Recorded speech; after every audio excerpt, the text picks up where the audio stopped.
Exatamente. Como eu estava falando, é uma prática muito comum, infelizmente, dos advogados em geral. Primeiro, não cobrar pro labore, né? Cobrar os honorários simplesmente de êxito. Então, imagine, com a taxa dessa, quanto é que é a taxa, Gabi? 73,9%. 73,9% de congestionamento. Imagine quantos anos estão separando a data que você entra com o processo da data que seu processo efetivamente vai ter o julgamento dele, enfim. E se for procedente, né? E se for procedente. Então, você, além de tudo, você divide o risco com seu cliente. Vocês conhecem algum profissional que faz isso?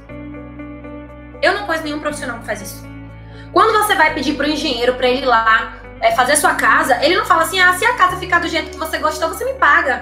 Daqui a 3 anos, quando eu terminar a sua casa, você me paga? Claro que não. Ou um médico, Gabi, que fala assim, por exemplo, não fique tranquilo, vem aqui no meu consultório, eu vou te atender de graça, eu vou prescrever a medicação, e se você sobreviver, você me paga. Imagine só. Então, você dividir o risco. A gente sabe que durante esse período, a gente tá lá, tendo que dar feedback pro cliente, tendo que diligenciar o processo, tendo que dar entrada em não sei quantas petições, o juiz não leu o que você escreveu, você tem que apresentar embargo, você tem que ir lá despachar, enfim. Então, tudo isso faz parte, a gente tem que lembrar, porque advogado é péssimo de conta.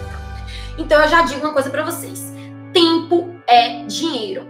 O dinheiro que vocês vão receber lá na frente, vocês têm que pensar quanto tempo eu trabalhei para receber esse dinheiro lá na frente. Porque mês a mês que você trabalhou, é como se você tivesse que ser remunerado.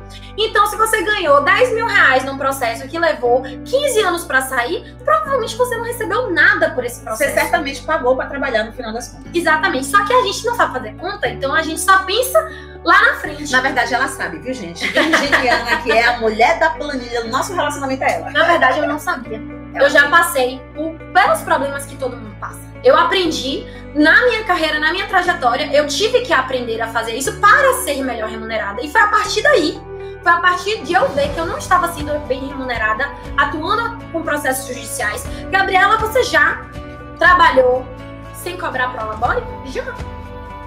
Hoje você trabalha sem cobrar pro labore? Nunca. De jeito nenhum. E eu acho também, Gabi, assim, a conta que você tem que fazer é o quanto você está investindo na sua vida profissional. Eu sei que muitos de vocês aqui vão para vários congressos, compram vários livros, fazem vários cursos, tem um investimento surreal para que tenha esse retorno financeiro lá na frente e no final das contas, sua conduta enquanto advogado, sua atitude enquanto advogado, ao invés de estar te projetando para frente, está fazendo com que você dê vários passos para trás.